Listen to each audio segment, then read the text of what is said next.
கோவிலோட சிறப்பத்தை பத்தி பாட்டி சீக்கிரமாவே தெரிஞ்சுக்கணும் அப்படின்னு யாரெல்லாம் நினைக்கிறீங்களோ இந்த வீடியோக்கு ஒரு லைக் போட்டுருங்க. அன்பும் கண்மணி கோவில்ல உட்காந்து பேசிக்கிட்டு இருக்காங்க. அன்பு கண்மணி கிட்ட, "நீ என்ன வேண்டிக்கிட்ட கண்மணி சாமி கிட்ட?" அப்படின்னு கேட்குறாங்க. "அதாங்க நமக்கு ஒரு தொட்டில் கிடைச்சிச்சுல்ல, அதில ஒரு குழந்தை இருந்துச்சு. அதே மாதிரியே ஒரு குழந்தை நமக்கு வரணும் அப்படின்னு நான் வேண்டிக்கிட்டேன். ஆனா முளைப்பாரி உடைஞ்சு அபசகுனமா ஆயிடுச்சு. எனக்கு என்னமோ தப்பா தெரியுதுங்க." அப்படின்னு இந்த கண்மணி சொல்லிக்கிட்டு இருக்காங்க. அன்பு இருந்துக்கிட்டு, "அதெல்லாம் ஒண்ணும் இல்ல கண்மணி. நானும் கொஞ்சம் பயந்தேன். ஆனா நீ நேத்துக்கிட்ட நான் நல்லபடியா முடிச்சுட்டல. எல்லாமே நல்லபடியா நடக்கும்." அப்படின்னு அன்பு சொல்றாங்க.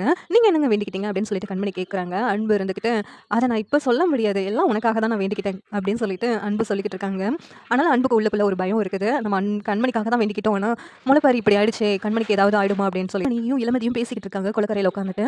அப்ப இளமதி, "சரி கண்மணி, நான் இதோ வந்துடுறேன்." அப்படின்னு சொல்லிட்டு இளமதி போயிடுறாங்க. கண்மணி மட்டும் உட்காந்துட்டு இருக்காங்க. அந்த நேரத்துல வெண்ணிலா வந்து இங்க கண்மணிய குளத்துல தள்ளி விட்டுறாங்க. அத இங்க இளமதி பார்த்துடுறாங்க. ஆனா வெண்ணிலா அந்த இடத்த விட்டு கிளம்பி போயிடுறாங்க. இங்க கண்மணிய காப்பாத்துறதுக்கு யாராவது வாங்க அப்படின்னு சொல்லி கூப்பிடுறாங்க. உடனே அன்பு வந்து கண்மணிய காப்பாத்திடுறாங்க.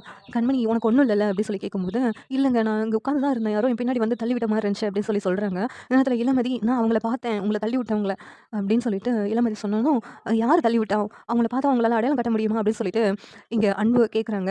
அது ஒரு பொண்ணு தான்." அப்படின்னு சொல்லிட்டு சொன்னதும், "அந்த வெண்ணிலாவா தான் இருக்கும்." அப்படின்னு சொல்லிட்டு வெண்ணிலா ஃபோட்டோவ இளமதிட்ட காமிக்கிறாங்க. "ஆமா, ஆமா, இந்த ஃபோட்டோல உள்ளவங்க தான்." அப்படின்னு சொல்லிட்டு சொன்னதும், அந்த வெண்ணிலாவ நான் சும்மாவே விட மாட்டேன். கண்மணி ஏதாவது பண்ணணும்னு சொல்லியே அவ கங்கணம் கட்டிட்டு அலைஞ்சுட்டு இருக்காளா. கோவில்னு கூட பார்க்காம அவ இப்படி ஒரு கேவலமான வேலை பண்ணியிருக்கா பாத்தியா? அவள சும்மாவே விட மாட்டேன் அப்படின்னு அன்பு செம கோவத்தோட இருக்கிறாங்க. உடனே இளமதிக்கு எதுவுமே புரியல.